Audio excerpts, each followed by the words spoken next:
지난 시간 우리는 모세가 시내산에서 고난을 받는, 그래서 시내 광야에서 40년간 훈련받는 시간을 마지막으로 보냈습니다. 이스라엘 백성들이 지금 어떤 상태에 있습니까?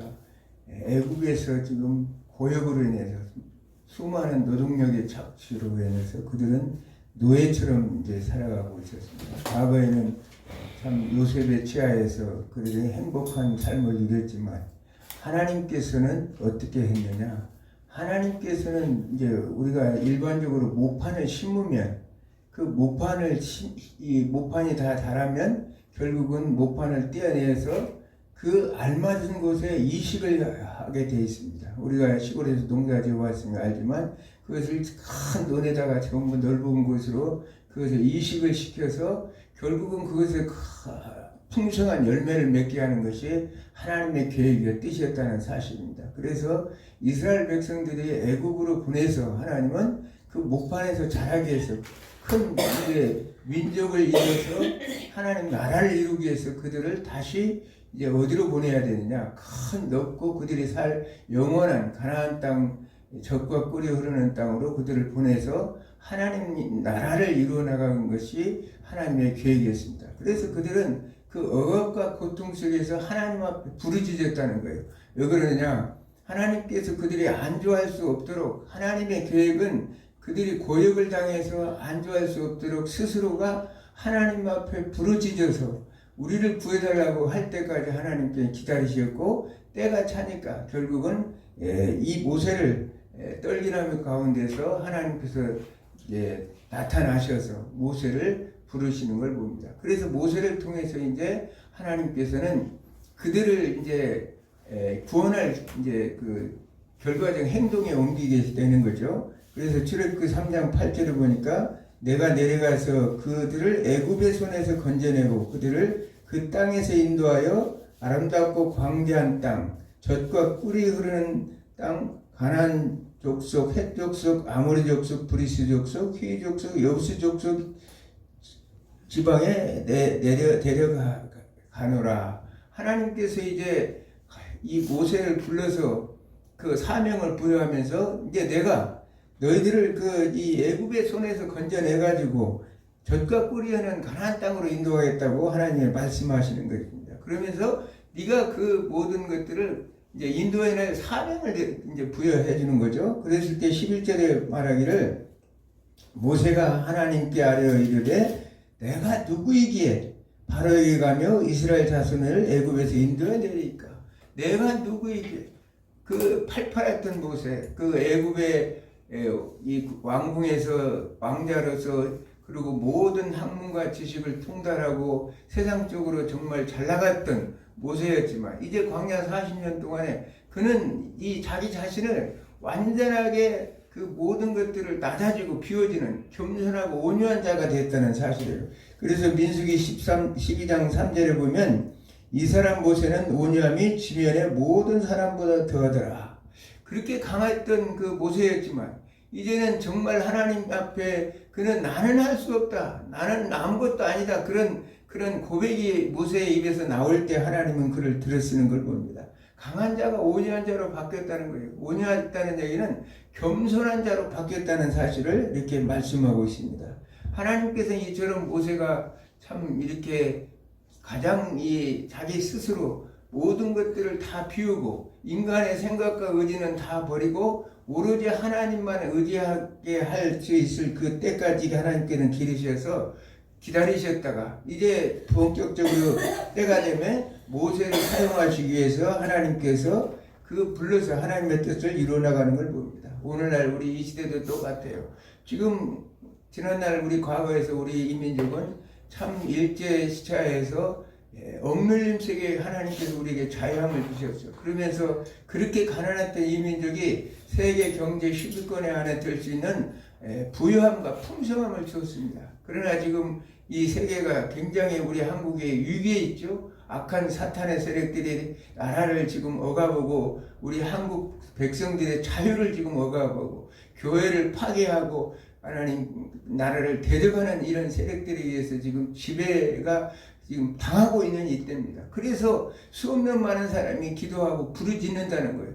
그래서 이런 시대에 우리는 어떤 존재가 되느냐? 하나님이 마치 우리들의 부르짖음을 통해서 하나님께서는 우리를 모세처럼 불러서 우리를 이 시대에 하나님 이 시대를 이끌어나갈 지도자로 우리를 세웠다는 사실을 성경을 통해서 우리가 알 수 있습니다. 그래서 이 지금 우리 삶에 너무나 지금 자유가 박탈되고 무서운 세력 위에서 이 나라가 다시 아주 피폐해지는 이런 위기 속에서 교회가 위기 속에서 우리 하나님의 백성들 나와 여러분들을 통해서 이 나라를 하나님께서 자유와 평등과 완전한 회복을 위해서 하나님께서 부르셨다는 사실을 성경을 통해서 우리에게 가르치고 있습니다. 이제 애굽에서 430년 동안 종살이했던 이스라엘을 하나님이 모세를 통해서 출애굽을 시켰어요. 그 시기가 주전 1446년입니다. 그래서 이제 많은 연도에 대해서는 많은 이론이 있지만 열왕기상 6장 1절에 보면 이스라엘 자손이 애굽 땅에 나온 지 480년이요 솔로몬이 이스라엘 왕 된 지가 4년이라 이렇게 해서 솔로몬이 주전 970년에 왕이 됐으니까 4년을 빼면은 960년 플러스 480년 오면 1446년이 돼요. 주전 3사.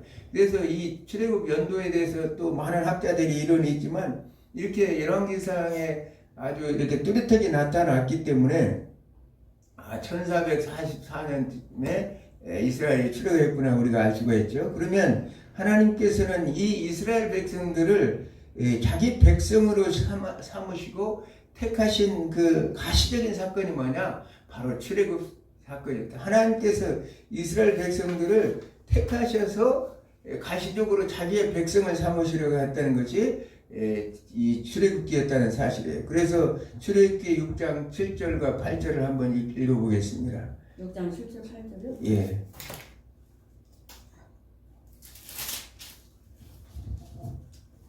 너희를 내 백성으로 삼고 나는 너희 하나님이 되리니 너는 애굽 사람의 무거운 짐 밑에서 너희를 빼는 너희 하나님 여호와인 줄 너희가 알지라.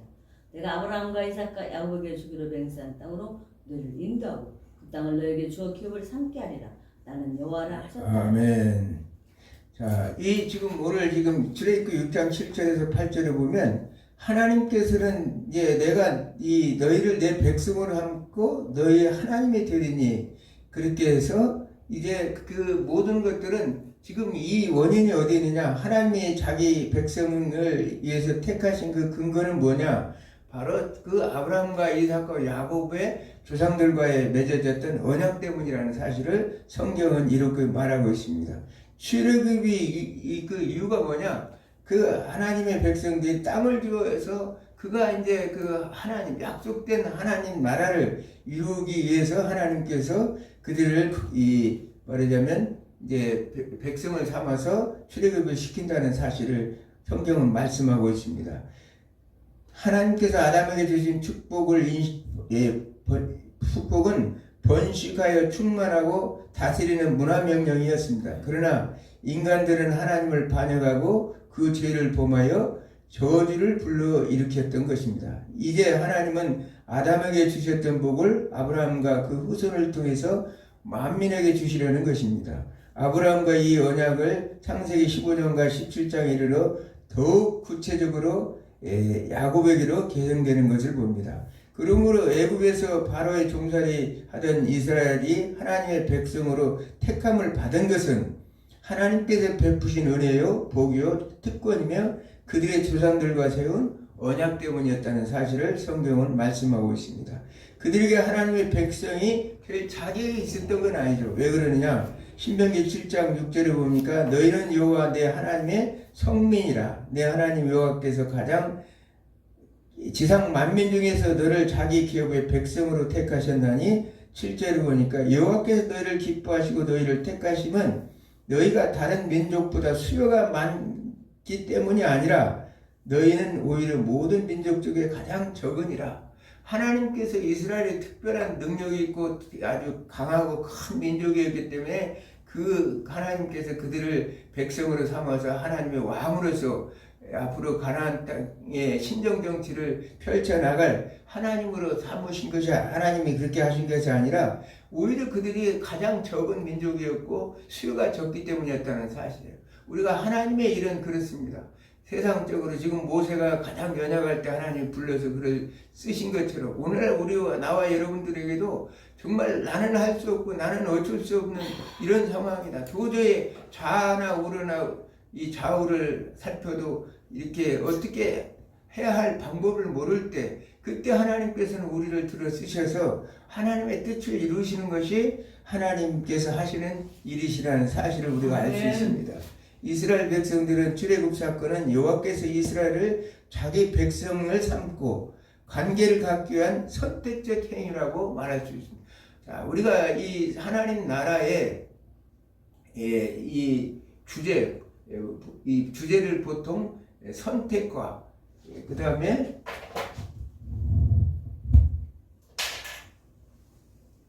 선택과 큰 주제가 언약,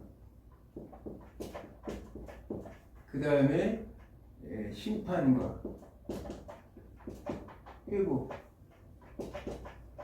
제가 구약신학의 이 하나님 나라도 지금 어떤 주제로 나가냐면 선택과 언약과 심판과 회복이라는 주제로 나갈 것입니다. 이 선택은 하나님께서 일방적인 어떠한 그 조건을 보고 선택하는 것이 아니라 하나님의 일방적인 하나님의 뜻에 의해서 하나님의 계획에 의해서 선택하신다는 사실이에요. 우리도 오늘날 마찬가지로 어떤 공로가 있어서 선택받은 것이 아니라 하나님의 일방적인 은혜, 하나님의 특권으로 선택받았다는 사실입니다. 그러면서 하나님은 반드시 언약을 맺으시고 언약을 맺으면 언약 맺은 대로 백성들은 삶을 살아야 되겠죠. 언약의 백성대로 살아야 되는데 이걸 삶을 못했을 때 심판을 하신다는 거예요.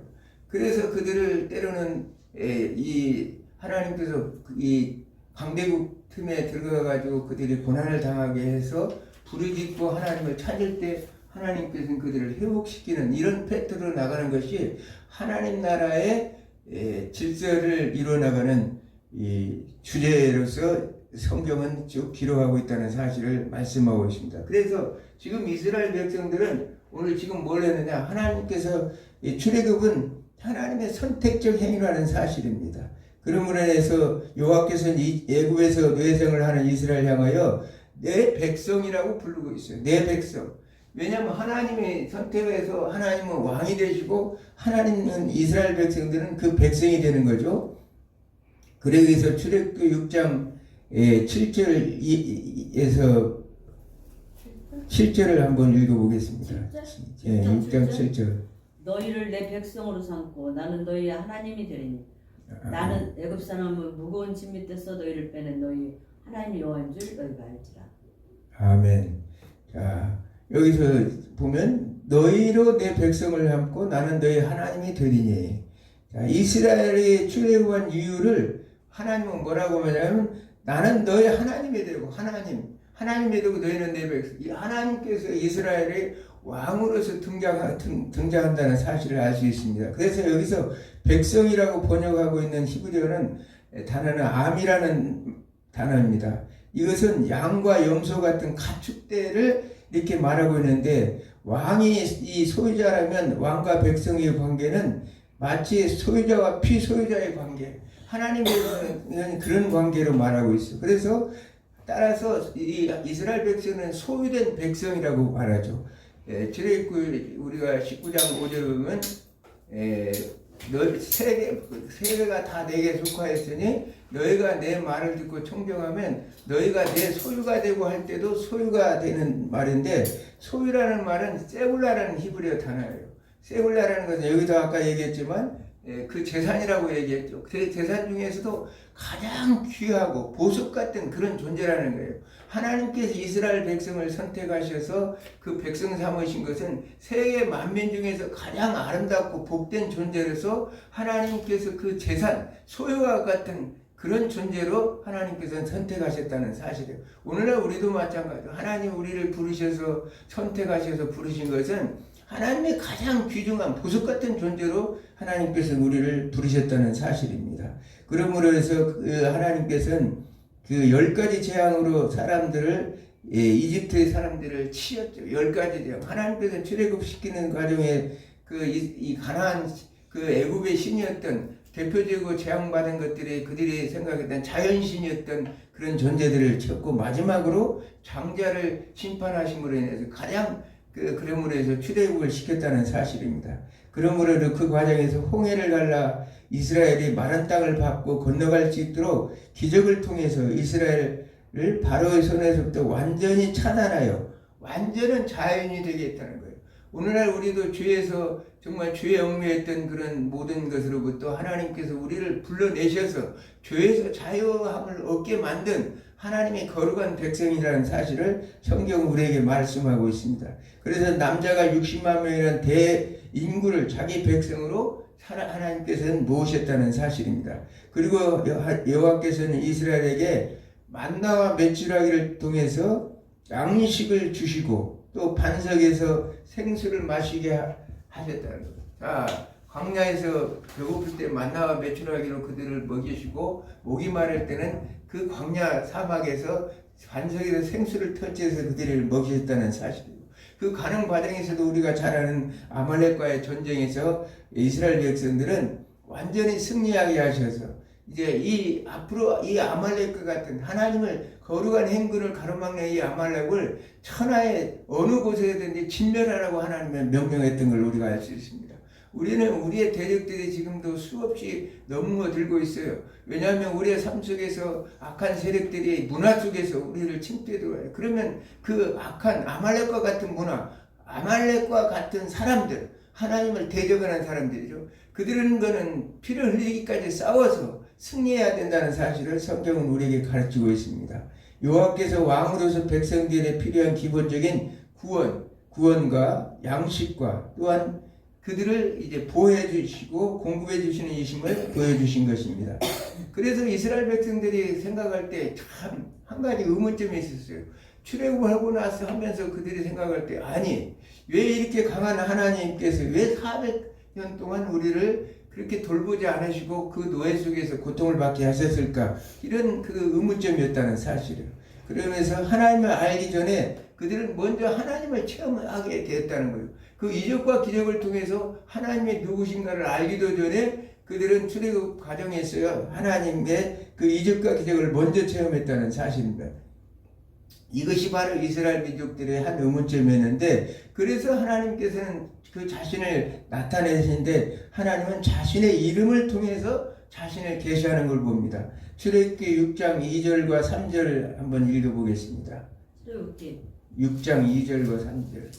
하나님이 모세에게 말씀하시어 하여 이르시되 너는 여호와 나는 여호와니라. 내가 아브라함과 이삭과 야곱에게 전능의 하나님으로 나타났으나 나의 이름을 여호와로라 그들에게 알리지 아니하였고. 아멘. 자, 그 하나님께서 이제 비로소 하나님이 자신을 알리는 거예요. 이스라엘 백성이 지금은 우리 출애굽기 3장 14절의 말씀처럼 13장 이제 14절에 3장 13, 14절의 말씀처럼 모세가 이제 하나님 앞에 물어보죠. 그하되 그들이 내게 묻기를 그의 이름이 무엇이라 하리까 내가 무엇이라 그들에게 말하리까 하니까 하나님께서 모세에게 이르되 나는 스스로 있는 자니라. 하나님께서는 드디어 하나님 자신을 밝히는 거예요. 여기까지 인도하신 하나님께서 그 스스로 여기서 이 여호와라는 단어가 나오는데 야훼라고 그러죠. 야훼는 어떤 단어냐. 야훼 과거에는 전능한 하나님이라고 그래요. 엘샤다이 하나님. 그 전에는 내가 엘샤다이 하나님으로 너희 조상들에게 나타났다. 엘샤다이 하나님은 우리의 필요한 모든 것을 공급해 주시는 그런 하나님이었잖아요. 그래서 그런 하나님이었지만 그 너희들에게는 이제 그 여호와로는 나타나지 않았다. 근데 여호와로는 나타나지 않은 그 이유가 오늘 너희들에게 이제 앞으로 여호와로 불리면 된다는 얘기예요. 어떤 하나님이냐? 일반 동사 능동형 일반 동사 능동형 칼레는 존재론, 그는 스스로 존재하는, 아까 출애굽기 3장 14절의 말씀처럼 스스로 존재하는 하나님으로 말씀하고 있다는 사실. 하나님께서 하나님의 신비적 속성 중에 하나가 자존성이죠. 그는 유일하신 하나님이시고 또 영존하시는 하나님이고 불변하신 하나님. 그 하나님 스스로는 이 모든 이 어떤 애굽의 신들보다도, 애굽의 신들은 모릅니다. 자연 신들이죠. 그들은 자연들의 신들의 세력들을 하나님께 다 부셔버렸다는 거. 그러면서 하나님 자신이 피조물과는 본격적으로 구별되는 유일하신 창조주이심을 성경은 하나님은 이스라엘 백성들에게 말씀하고 있는 것입니다. 그러므로 10가지 재앙으로 애굽 사람들을 치신 것은 하나님의 자신이 유일하시고 참된 구원자이심을 드러내기 위하신 하나님의 뜻이었습니다. 그러므로 하나님의 지존자다. 지존자라는 것은 가장 존귀하고 위대한 사람입니다. 자존자이다. 스스로 계신 하나님이라는 사실입니다. 그래서 하나님은 스스로 존재하는 하나님입니다. 그러면서 사역동사 능동형 히필로 볼 경우에는 첫째는 to be의 하나님입니다. to be의 하나님. 하나님께서는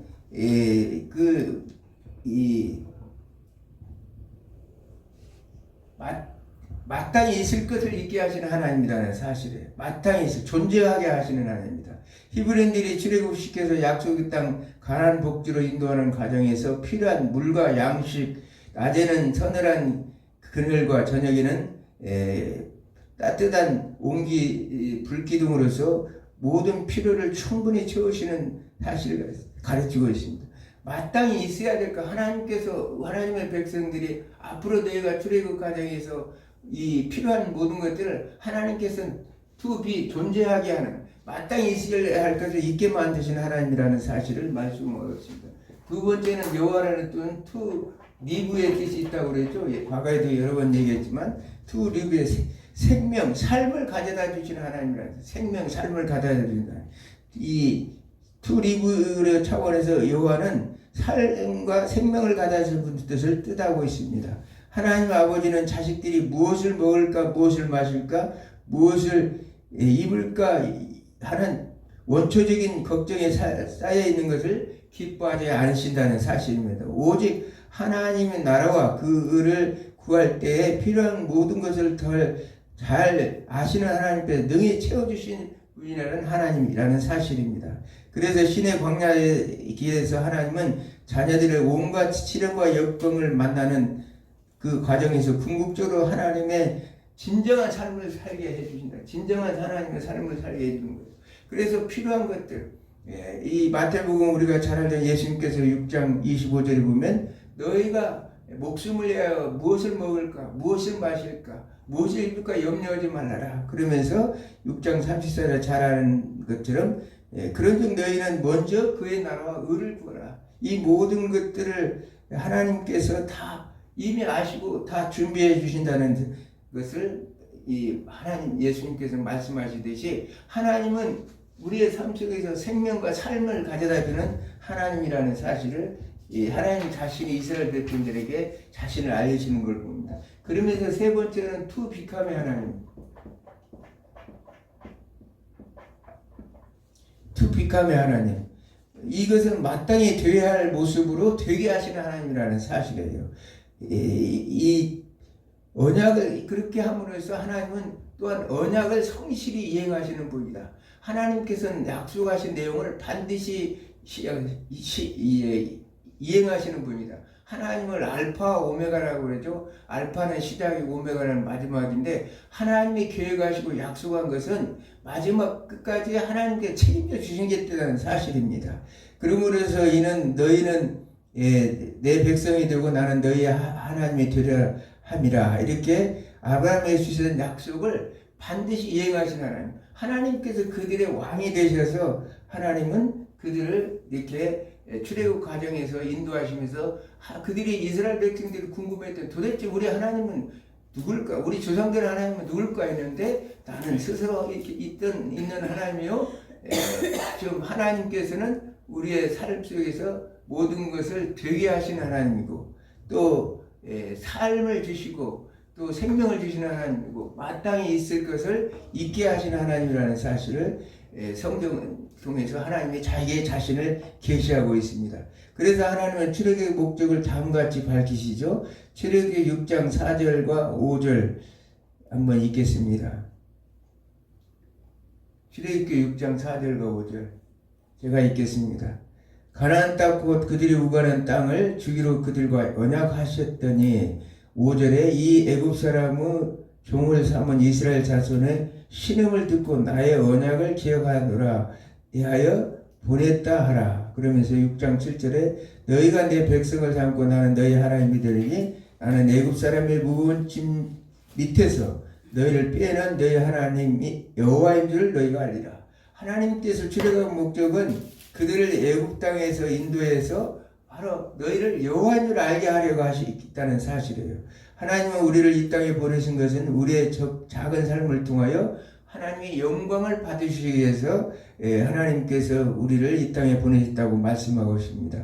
하나님의 애굽에서 구속되어낸 히브리인들을 자기의 거룩한 백성이요 제사장 나라로 세워 세계 역사의 무대에 이제 그들을 통해서 하나님 나라를 선포하시기 위해서 하나님께서 그 출애굽을 하셨던 목적이 그거였다는 사실을 성경은 말하고 있습니다.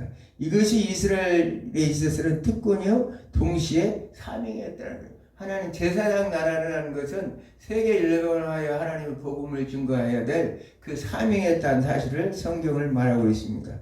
성경에서는 여호와의 선택과 출애굽 사건을 다음과 같이 비유하고 있습니다. 첫째는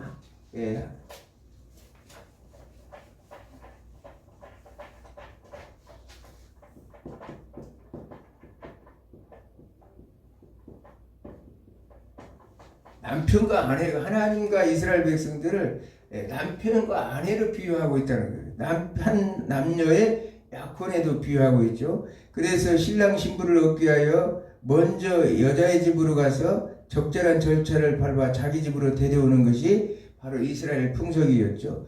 먼저 이제 신랑의 아내를 선택해서 그 신부 집에 가가지고 그 혼인 계약서를 쓰고 그러면서 이제 그 나중에 모든 거처를 다 마련한 이후에 신랑이 찾아와서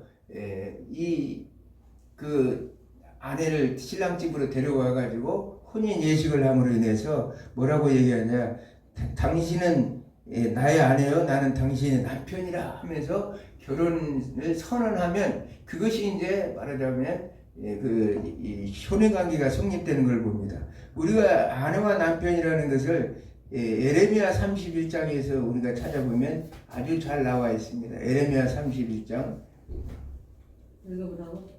31절부터 33절. 몇 페이지? 에레미야 31장 32절에 33절. 31장? 네, 31장.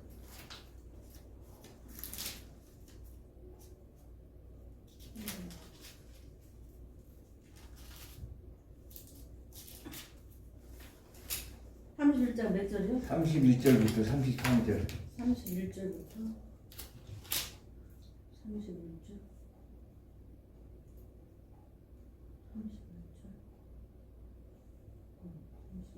이성이 건설된 날부터. 아니, 예레미야 31장. 에레미야. 예. 31장 31절. 31절. 내가 읽을까요? 아니, 이거 다 찾았어. 31절.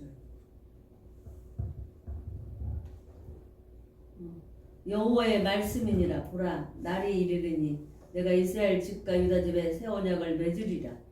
이 언약은 내가 그들의 조상들의 손을 잡고 애굽 땅에서 인도하여 내던 날에 맺은 것과 같이 아니할 것은 내가 그들의 남편이 되었어도 그들이 내 언약을 깨뜨렸습니다. 여호와의 말씀이니라. 그러나 그날 후에 내가 이스라엘 집과 맺은 언약은 이러하니라. 곧 내가 나의 법을 그들의 속에 두며 그들의 마음에 기록하여 나는 그들의 하나님이 되고 그들은 내 백성이 될 것이라. 아멘. 말씀입니다.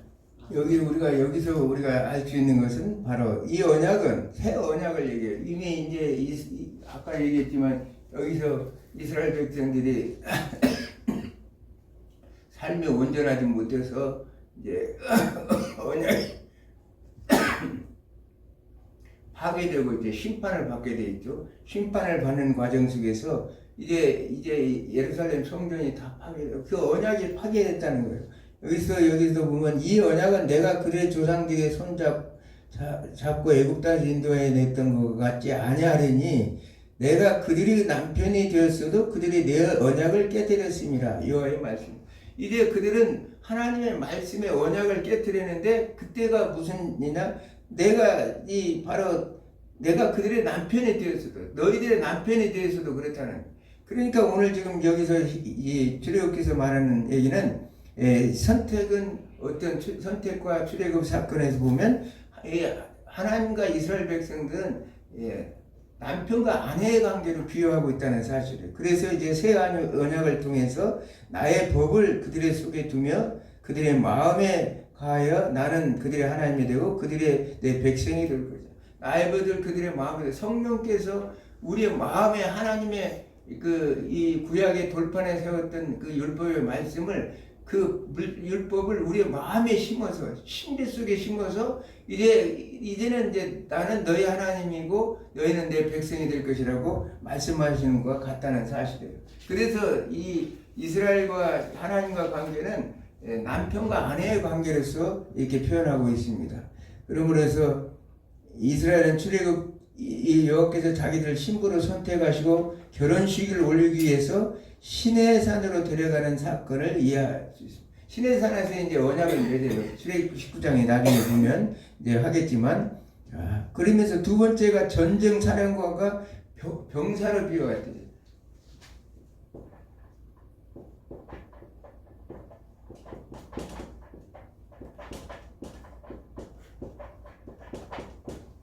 이 이스라엘 백성들을 하나님의 군대로 이제 표현하거든요. 하나님이 뭐냐? 전쟁 사령관이죠. 우리가 잘 알다시피 창세기 2장 1절에 보면 천지와 만물이 다 이루어지니라 할 때 여기서 만물은 콜체바암이라는 단어인데 기본이 형인 차바라는 말은 군대, 바로 이 물이라는 뜻을 가지고 있습니다. 그래서 모든 이 무리들, 주지 만물을 만들었던 천사들 또는 태양과 달과 별과 같은 모든 천체들, 하늘에 있는 거나 땅에 있는 모든 것들이 다 하나님의 그 군대와 같은 조직이라는 사실을 말하고 있습니다. 성경은 창세기 2장 1절에 만물이 그런 뜻을 가지고 있어요. 그래서 우주 만물은 모든 고대 근동사의 종주와 속주의 관계 속에서 이루어지고 있습니다.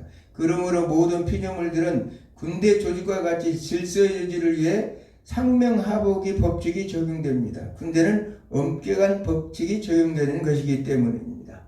그러므로 해서 전쟁 사령관은 여호와께서 이스라엘을 그의 병사로 선발하는 은유로 그리고 있다. 이스라엘 백성들은 그 자신의 병사로 선발하는 은유로 이렇게 말하고 있습니다.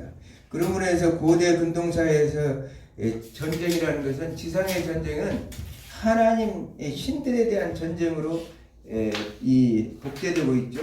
그래서 이 하나님의 여호와 하나님의 경우에는 우리가 이렇게 성경에서 나오고 있지만 하늘에서는 천사들, 천군 천사들을 이렇게 거느리고 악한 세력들과 전쟁을 하고, 땅에서는 하나님의 백성들 이스라엘을, 지상에서는 군대를 뽑아서 이렇게 전쟁을 치르는 걸 봅니다. 우리가 다니엘서나 얘들도 보면 다니엘서에 나타난 12장이나 10장에 보면 미가엘 천사들과 그 사자들이 사탄의 세력들과 전쟁을, 하늘에서는 전쟁을 치르고, 우리가 잘 아는 우리가 요한계시록에 보면 12장에 보면 예수 그리스도께서는 십자가의 죽으심을 통해서 정말 처절하게 하나님 그 영적인 존재들과 싸워서 결국은 승리하는 모습을 성경에서 우리에게 보여주는 것처럼, 이스라엘 백성들은 하나님이 군대 장관, 하나님의 군대 장관이고 이스라엘 백성들은 군사들이었다는 사실입니다. 그래서 이스라엘을 여호와의 군대라고 부르고 있죠. 성경에는 출애굽기 12장 4절과 51절에 보면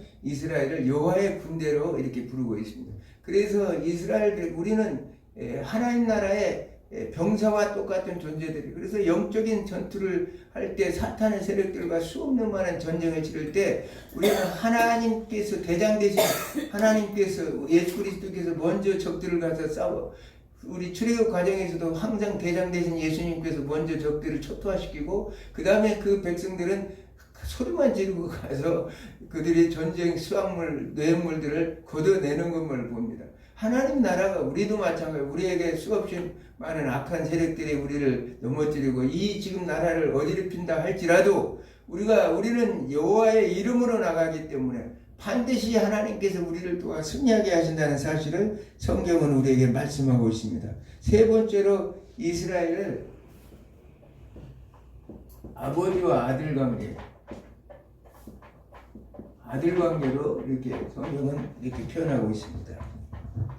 여호와께서는 이스라엘 아들을 입양하는 비유로 표현하고 아들을 입양하고 있습니다. 여호와께서는 모세를 통하여 너는 바로에게 이르기를 여호와의 말씀에 이스라엘은 내 아들 내 장자라 내가 내게 이르기를 내 아들을 놓아서 나를 섬기게 하라고 출애굽 4장 22절에서 23절에 말씀하고 있는 것입니다.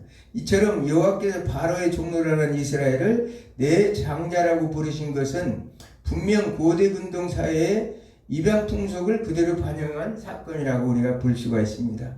고대 근동에서는 자식이 없는 부부는 대개 종들 가운데서 양자를 삼아 자기 이름으로 불리게 하고 재산을 상속하게 합니다. 이 양자가 된다는 것은 아버지의 이름을 부르시다는 거예요. 우리가 하나님 아버지셔 이렇게 부르는 게 아무나 아닌 것 같지만 이렇게 어마어마한 차이가 있어요. 그 종들은 절대 이 하나님을 아버지라고 부를 수가 없어요. 왜냐하면 양자돼서 자식된 있을 때 아버지라고 부를 수 있다는 사실이에요. 그러므로 인해서 하나님의 백성들을 오늘날 우리가 여호와의 이름으로 아버지 하나님 이렇게 부를 수 있는 것은 엄청난 하나님의 축복의 큰 특권이라고 볼 수 있는 것이죠. 그래서 그의 아들 이스라엘을 여호와의 이름으로 일컫는 백성이 되게 하시고 젖과 꿀이 흐르는 가나안 땅을 유산으로 주셨다는 거예요. 하나님은 자식에게 상속을 해주는 아버지의 아들이기 때문에 이스라엘 백성들이 가나안 땅을 선물로 주셨다는 사실입니다. 이 땅을 하나님의 기업이라고 말하죠. 이 백성들을 하나님 기업의 백성이라고 일컫는 것입니다. 출애굽에서 여호와께서 열방 가운데서 이스라엘을 자기의 아들로 택하신 가시적인 사건이에요.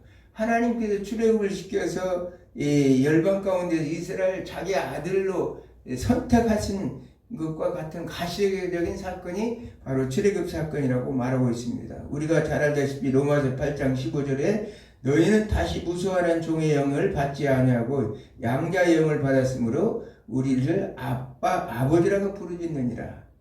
성령이 친히 우리의 영과 더불어 우리가 하나님의 자녀인 것을 증언지키네. 우리 안에 내주하신 성령께서 우리를 하나님의 양자 삼으신 것을 성령이 친히 증언하신다는 사실입니다.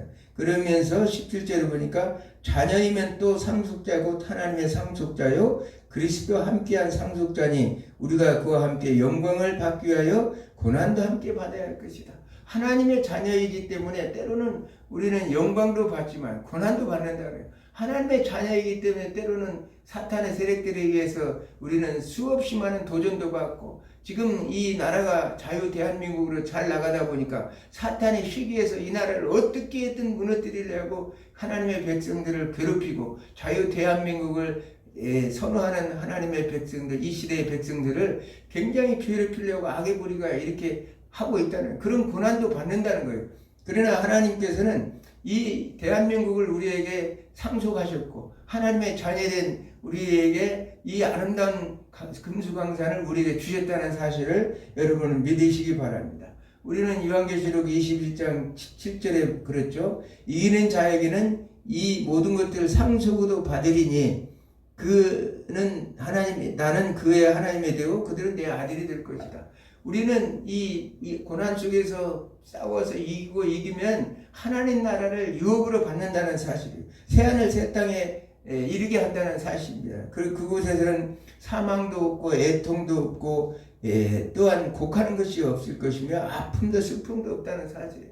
그래서 모든 것이 새로운 이 새하늘 새 땅에서 우리는 살게 될 것이라는 사실을 성경은 오늘도 우리에게 말씀하고 있습니다. 하나님은 우리를 창세전에 예정 가운데 선택하시고 하나님의 자녀로 삼으셨어요. 오늘 이스라엘 백성들이 가나안 땅을 출애굽하기 위해서 하나님이 그들을 선택하셔서 그들의 남편이 되고 또는 군대 사령관이 되고 또한 그들을 자녀 삼아 주신 것처럼 아버지가 된 것처럼 우리 또한 하나님께서 모든 예정 가운데 우리를 선택하시고 우리를 불러주셔서 양자 삼으셔서 우리가 아버지라 아까 종들에게는 절대 아버지라고 부를 수 있는 자격이 없다고 그랬죠. 하나님의 양자된 자만이 아버지라고 그런 이름을 부를 수 있고 또한 하나님이 주신 영원한 나라 저 새하늘 새 땅에 유업으로 받는 그런 축복을 누린다는 사실을 성경은 우리에게 가르치고 있습니다. 힘들고 어려운 세상입니다. 그러나 우리는 싸워 이겨야 돼. 왜? 하나님이 함께 하시고 있다는 사실.